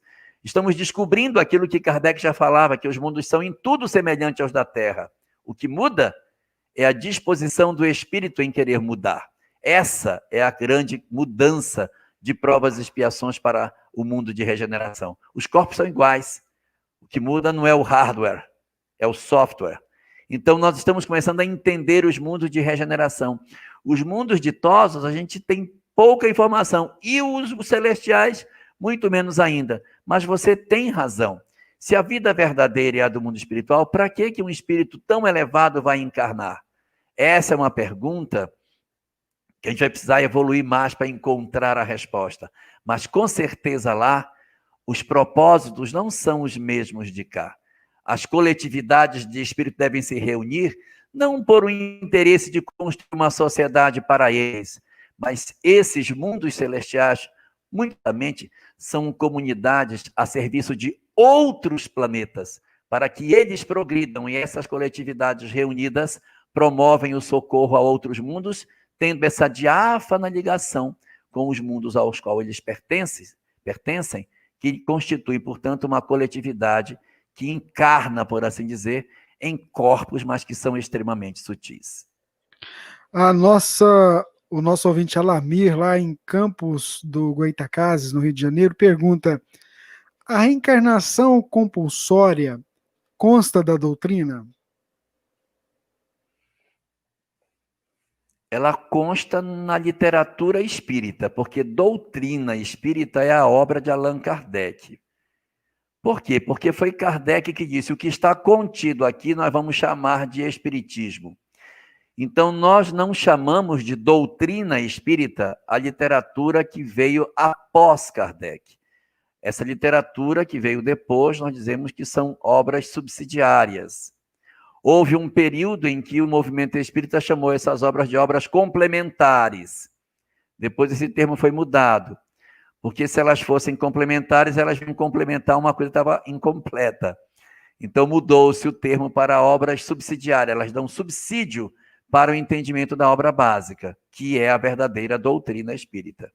Então, quando você pergunta se na doutrina espírita há algo que diga que exista a reencarnação compulsória, a gente não vai encontrar na obra de Kardec nada nesse sentido, como a gente não encontra e muitos outros elementos sobre a questão da vida no mundo espiritual, sobre clonagem, sobre uma série de pontos transplantes, que a obra de Kardec não contempla isso, mas tudo que se fala após a obra de Kardec tem que estar consentâneo com esse edifício, senão você vai começar a colocar uns alejumes aqui. E certamente você deve estar perguntando isso, porque a obra de Kardec fala do comprometimento do espírito, do desejo do espírito, para que aconteça a sua encarnação. E na reencarnação compulsória não tem isso. Na verdade, ele vem sem até saber que ele está vindo. E como é que vai encaixar a doutrina espírita nisso? É porque toda encarnação compulsória tem um avalista. O que encarna compulsoriamente só vem porque tem um outro que diz: eu levo ele, eu me comprometo. Então, o planejamento está, de certa maneira, assentado sobre alguém que tem autoridade moral para dizer: eu vou levar ele comigo, eu me responsabilizo por ele. E qual é o objetivo de um espírito fazer isso? O espírito superior é assim, se compromete pelos outros, quer que os outros cresçam. Então, as entidades superiores, elas se comprometem. Como é isso? Ela assume parcela da responsabilidade do outro. Se o que vem compulsório cair, ele assume parcela da responsabilidade, porque ele é que trouxe, ele deu aval, ele assinou lá como avalista da encarnação. A mãe de André Luiz, no livro Nosso Lar, está trazendo compulsoriamente o marido e as 3 mulheres que ele tinha envolvimento. Ela está assumindo parcela da responsabilidade do que vai acontecer durante a encarnação dos 4. Ela vai ter que envidar todos os esforços para que eles se levantem. Se eles não se levantarem, porque ela não deu a parte do contributo dela, ela assume responsabilidades maiores. Então, esse desejo de vir, esse impulso obrigatório da vontade para que renasça e tenha proveito, está na mão do avalista. O que reencarna compulsoriamente é uma entidade muito perturbada e que, se fosse esperar ela despertar para vir, atrasaria muito o processo do progresso dela. Então, alguém disse, eu vou me comprometer por ela. Existe um conto de Irmão X, eu acho que é do livro Cartas e Crônicas, que narra a história de um pai que descia nas sombras para buscar o filho. Ele foi durante 92 anos, todos os dias, nas trevas, conversar com o filho e voltar. Conversava com o filho. 92 anos, indo e voltando, até que ele convenceu o filho, colocou nos braços e levou. Disse, meu Deus, mas para que esse sacrifício todo?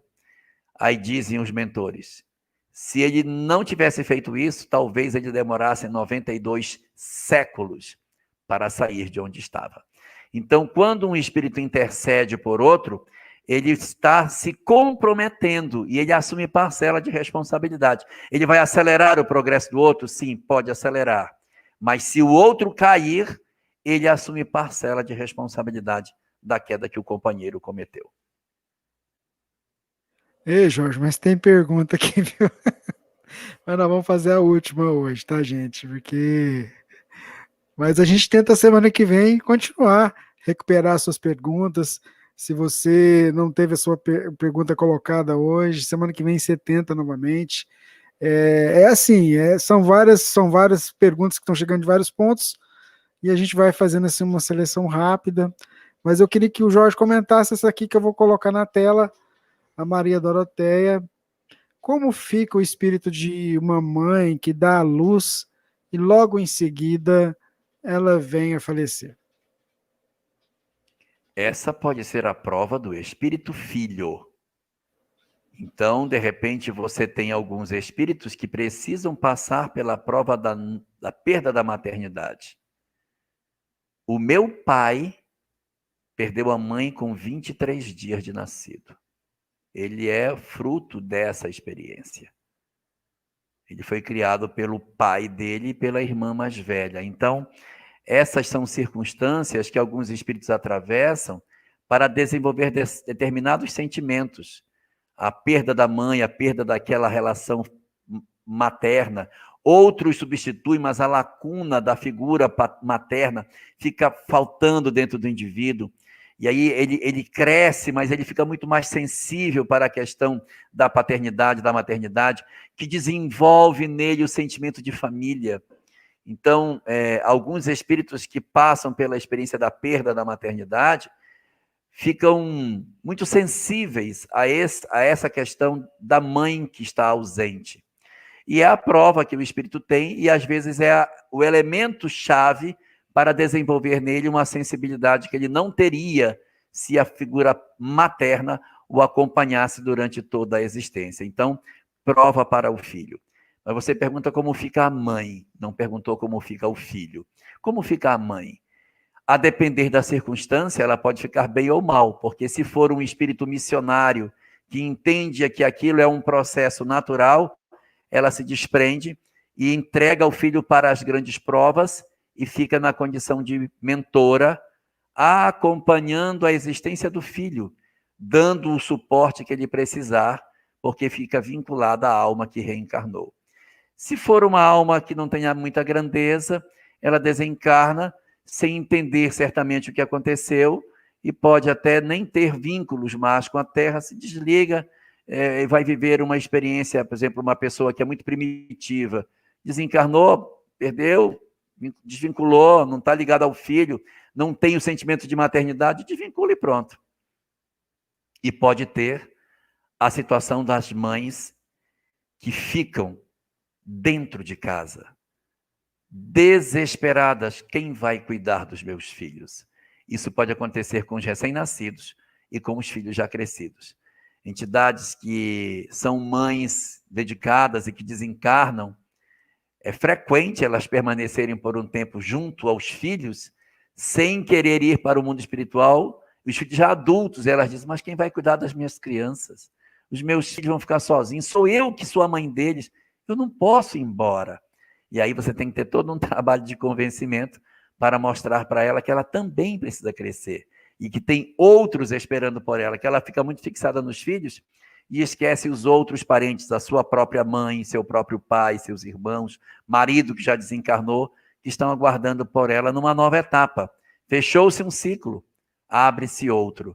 Então a condição da mãe vai depender muito da condição espiritual que ela esteja. E o filho é a questão da prova, que muitas vezes é para desenvolver nele o sentimento de família, que será fundamental para as provas que ele vai atravessar.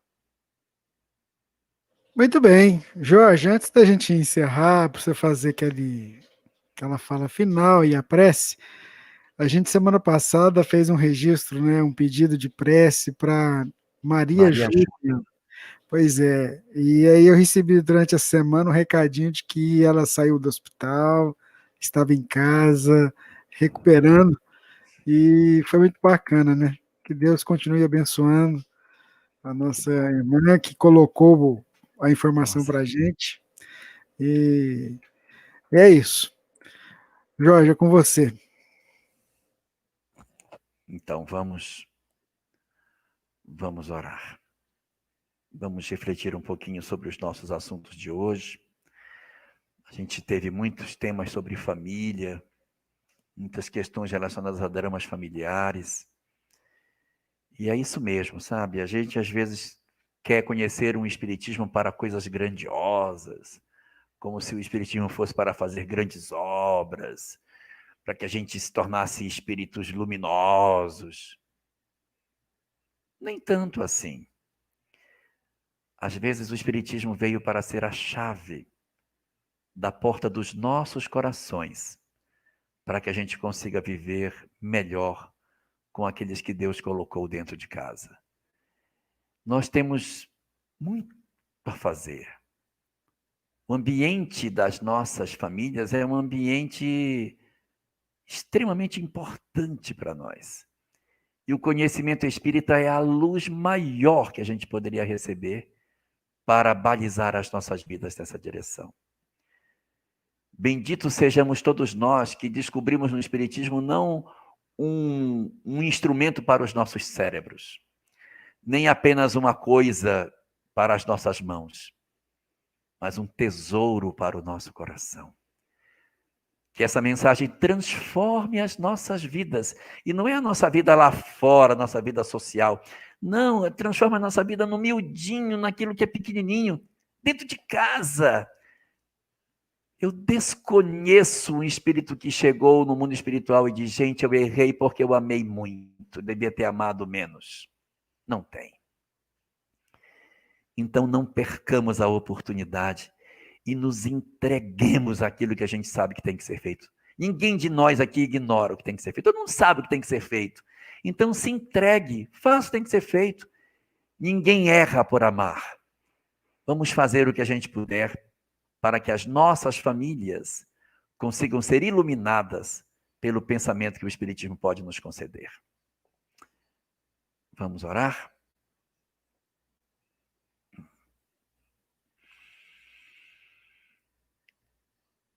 Senhor,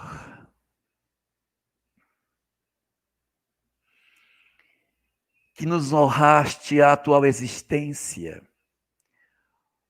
com a família que tu nos concedeste, para que através dela cicatrizássemos feridas profundas que trazemos dentro das nossas almas. Somos almas frágeis, viajores do tempo, que trazemos as nossas mãos manchadas de sangue, os corações torturados e as mentes fixadas no mal. E por isso, Senhor, por acréscimo da tua misericórdia, concedeste às nossas almas infelizes a chance do recomeço, para que reorganizássemos as nossas emoções e descobríssemos o caminho da luz. E para que não nos perdêssemos nos vendavais que a vida representaria para nós. abriste diante dos nossos olhos a oportunidade sagrada do reencontro na carne com os nossos amores do passado. Antigos afetos que o tempo não nos riscou da memória, comparecem dentro do nosso lar, ostentando hoje o título de pai, de mãe, de esposo, de esposa, de filhos, de netos. E identificamos em cada um deles os vínculos profundos do passado que aquecem os nossos corações, nos dizendo da felicidade que o amor é capaz de oportunizar, mesmo para nós, almas enfermas, cegas do amor que precisamos viver. Por isso, Senhor da vida, nós queremos te agradecer por todas as vinculações que tu trouxeste para o nosso ambiente doméstico, a fim de que aquecêssemos as nossas almas e tivéssemos a certeza do amor nos nossos dias.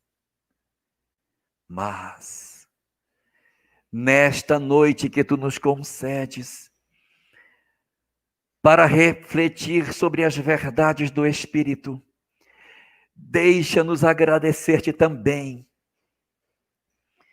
pelas oportunidades que tu nos concedeste de reencontrar com aqueles que ainda não conseguimos amar. Dá, Senhor, a cada um de nós a força que nos falta para que o conhecimento espírita nos seja a lucidez que ainda precisamos para atravessar a grande prova da convivência de maneira desalinhada dentro dos nossos lares. Nos ajuda a entender que nós também precisamos de compreensão e não só eles. E faze com que roguemos a presença dos nossos espíritos benfeitores, para que eles estejam conosco nas nossas horas de fraqueza, nos nossos momentos de conflito, para que a hora grave passe e nós consigamos, de alguma forma, avançar na direção do irmão tão difícil que a vida nos concedeu. Nos ajuda a enxergar todas essas coisas pelos olhos do Espírito, a ver todos nós como espíritos que somos, atravessando apenas uma instância na Terra, para que o peso não seja excessivo, mas que a força que tu envias a todos os que te evocam, Senhor, preencham os nossos corações, preencham as lacunas de afeto que nós ainda temos, expulsando para longe o desamor que nos torna infelizes. Dá, assim, a cada um de nós a condição de superarmos e de entendermos a oportunidade maravilhosa que tu nos concedeste de quebrarmos as algemas que ainda nos impedem a felicidade legítima. Ó Senhor da vida, nos faz aproveitar cada segundo que tu nos concedeste e nos oferece mais um pouco de tempo para costurar os tecidos rasgados, para cerzir os tecidos que nós mesmos rompemos e para promover a costura nas relações que não conseguimos até agora realizar. Enche-nos assim de bons propósitos, dá-nos a certeza de que não estamos sozinhos, para que a grandeza infinita que tu tens, Senhor, de alguma forma, uma réstia de luz que seja, ilumine os nossos corações e tenhamos a força para vencer as nossas dificuldades. Por isso te rogamos, abençoa o nosso lar, Senhor. Abençoa o nosso lar. Abençoa o nosso lar, protege as nossas relações, cicatriza as feridas e faz com que façamos um novo recomeço nas nossas vidas. Nos oferece a sabedoria que nos falta e nos faz vermos irmãos em todas as criaturas. E por fim, Senhor, deita essas mesmas bênçãos sobre todos os lares da terra. Somos todos teus filhos, ávidos de afeto, ávidos de paz. Ajuda-nos, Senhor, abençoa-nos a todos e guarda as nossas almas na tua proteção e a tua infinita misericórdia. Muito bem. Obrigado, viu, Jorge? E aí, quando a gente falou da Maria Júlia, né? Aí a Carmen, que fez o pedido semana passada, escreveu, ó, sim, Maria Júlia está com a família. Gratidão a todos que vibraram. Legal, né? Ao vivo é assim mesmo, bacana, muito bom. Carmen, tem que cuidar de perto dela. Isso Olha, mesmo. eu sei que o tempo passou, mas eu quero falar uma coisa. O Jorge está ali. Só um instantinho. Tá, tranquilo, O Jorge. problema da nossa juventude é o vazio existencial, viu? Eles estão sem um propósito, estão com um vazio. E a melhor forma de combater este vazio é preenchendo o vazio. Então preencha o vazio dela, encha de cores, dê propósito a essa menina. Cria algumas coisas, não precisa ser em religião, mas cria um propósito de cidadania, juntar um grupo para fazer trabalhos em prol da comunidade, arborizar a rua, tratar de gato, cuidar de cachorro, fazer muda para colocar na cidade, fazer algo que elas se sintam felizes e que deem um sentido para a sua vida. A juventude está precisando saber a que veio.